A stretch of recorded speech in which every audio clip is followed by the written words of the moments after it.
Ագուլեցին։ Դժվար է ինձ համար խոսել, այսպես ասած, երրորդ դեմքով Ագուլեցու մասին։ Ինքը ստեղծագործում էր եւ իր հագուստները, եւ տան միջավայրը, ամեն ինչ, ամեն մի փոքրիկ հատված տան մեջ, դա իր մտահղացումն էր։ Իհարկե հայրիկիս հետ միասին, որտեղ հայրս քանդակագործ էր, իրենք շատ իրար լրացնում էին եւ միասին, եթե տեսնում եք թանգարանը, մեր տունը, այսպես ասած, որ հիմա դարձել է թանգարան, մենք ապրել ենք այս ոգով, որ ամեն մի անկյունը մտածված գեղեցիկ, ինչպես ներկայացնել, ինչպես պահպանել եւ ինչպես գեղեցիկ ներկայացնել։ Այսինքն կին էր, որ ինքը ամեն ինչ մտածում էր գեղեցիկ ապրելու եւ գեղեցիկ ներկայացնելու մասին։ Տուն թանգարանը բացվեց, ճիշտ է 12 թվականից արդեն ինքը ոչ օֆիցիալ բաց էր, շատերը գիտեին, այցելում էին, բայց մայրս ապրում էր այստեղ ու մենք դժվար էր մեզ շատ այցելուներ ընդունել, բայց 19 թվականից շատ մեծ ցավով եմ նշում, որ մայրիկից հետո դա իրականացավ, շատ կցանկանայի, որ ինքը ներկա լիներ այդ գեղեցիկ բացմանը, գցեցինք արտ սրճարանը, որ ներկայացվում էր հայկական տուն կենցաղը, սնունդներ ներկայացնում կենցաղի սննդային հատվածը։ Մայրս բացառապես բոլոր իրերը ձեռք էր բերում, ինչ ինքը տեսնում էր, ու մենք երբեք չենք հաշվել դա։ Ճիշտ է ցուցադրված կարող ես դու հիմա նկատել, որ իրենք բավականին շատ են, բազմաթիվ են, հաշվենք, բայց մենք ունենք նաև արխիվային հատվածներ, որտեղ բազմաթիվ նմուշ մանր մասունքներ կան, որ երբեք մենք չենք հաշվել, բայց հազարավոր չկար այդպես առանձնացող իր, բայց ասեմ, որ ինքը հիմնական եւ սիրում էր զարդերը եւ նաեւ դրա կրողներ, բայց զուգադիպեց գուցե եւ այսօր այն գոտին, որ ես հիմա կրում եմ, այդ իր սիրելի գոտին էր։ Մի հատ շատ կարևոր, այդ զարդը հիմա ես բնականաբար որ զրուցում եմ չեմ կարող ցույց տալ, դա իր ձեռքի շամշիկն էր, իր մտահղացման պատրաստված, որ ինքը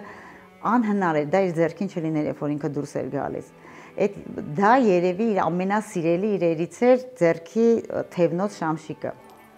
Հա, ամենահին ցուցանմուշը բազմիցս անգամ ես դա պատմել եմ դրա մասին եւ 69 թվականին հայրս եղբորս ծննդի կապակցությամբ նվիրում է մի արծաթի գոտի, Գորիսեցի կնոջից գնում է եւ նվիրում է մայրիկիս, ու այդպես մայրս հասկանում է, որ շատերի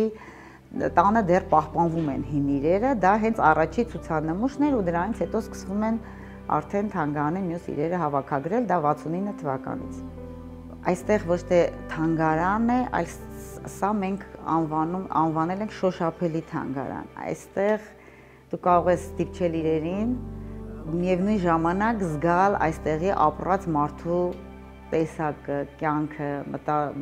մտածելակերպը, ապրես, այսպես ասած, իր կյանքով, այստեղի ապրած մարդու կյանքով։ Մթնոլորտը ստիպում է մարդուն ոչ թե կենտրոնանալ իրերի վրա, այլ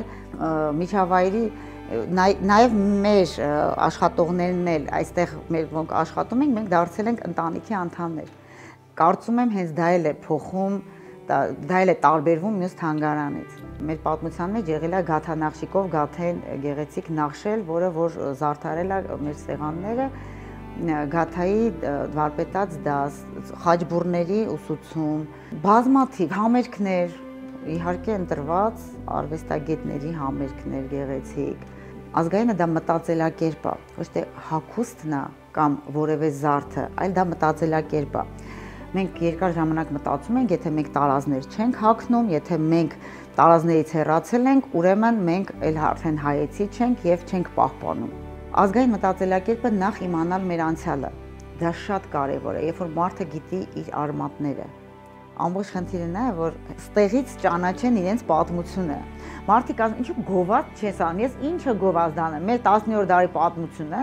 ինչի էր սիրում այս թևնոցը, որովհետև ինքը հավաքել էր փոքրիկ դետալներ, որոնք մեկ-մեկ նմուշ են պահպանված, նայեք գեղեցիկ կողպեկը, քառակուսի դետալները, շատ սիրուն է, մեկը մեկի սիրուն է, երբեք առանց այս թևնոցի տանից դուրս չէր գալիս։ Նայ Հայկուհի Մամիկոնի Սուջյան, գցելով նույն թևնոցը, ամուսինը գերեվարում էր կնոջը։ Ուրեմն դա պատկանել է ամուսնացած կնոջ։ որ իրենք երկու նմանատիպ թևնոցներ էին։